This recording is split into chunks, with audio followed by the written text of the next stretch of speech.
Jack, Charlie, and Kate return to the beach with the transceiver, but Charlie's persistent questions about whether it works begin to irritate Jack, who repeatedly tells him no.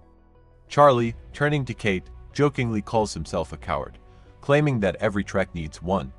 However, Kate disagrees and reassures him that he is not a coward. A flashback takes us to the moments before the crash. Charlie sits anxiously on the plane, visibly uneasy. A flight attendant approaches and asks if he needs anything, but he declines. Sensing something suspicious about his behavior, she discreetly reports her concerns to her superiors. Noticing this, Charlie fears trouble and hurries toward the lavatory, locking himself inside just before the crew can stop him.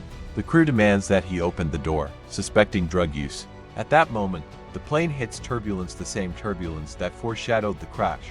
Back on the beach, Shannon basks in the sun while her brother Boone asks if she will help sort clothes. She dismisses him, convinced that rescue is imminent. Meanwhile, Michael encounters Sun and Jin as they fish. He asks Sun if she has seen his son, Walt, but Jin, disapproving of her interaction with another man, orders her to fasten her top button. Understanding Jin's possessiveness, Michael walks away to find Walt, who is searching for his dog, Vincent, in the jungle. Walt stumbles upon a pair of handcuffs. Michael eventually finds him and reminds him to stay on the beach. A commotion arises as Michael presents the handcuffs Walt discovered. Sawyer immediately assumes that Syed was the prisoner on the plane, recalling how he sat with his hands hidden under a blanket. A fight erupts between the two, but Jack intervenes and breaks it up. Kate observes but does not reveal that she was actually the one in handcuffs. She then informs everyone that the transceiver is not working. Syed, their only technical expert, examines it and determines that they need to reach higher ground to get a signal. Kate tells Jack that she will accompany Syed to the mountain. Jack warns her to run at any sign of danger. Boone and Shannon argue, leading Shannon to insist on joining the hike. Charlie, Boone, and Sawyer also decide to go.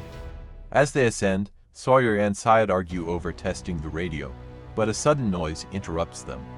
Panic sets in, and they flee except for Sawyer, who fires his gun at an approaching threat. The fallen creature turns out to be a polar bear, shocking everyone. Suspicious of Sawyer's weapon, Kate demands to know its origin. Sawyer reveals he found it on a body along with a U.S. Marshal badge, reigniting suspicions between him and Syed. Kate seizes the gun and dismantles it to prevent further conflict. Another flashback shows Kate aboard the plane. The Marshal, struck by falling luggage, loses consciousness, allowing Kate to retrieve the key and free herself from her handcuffs.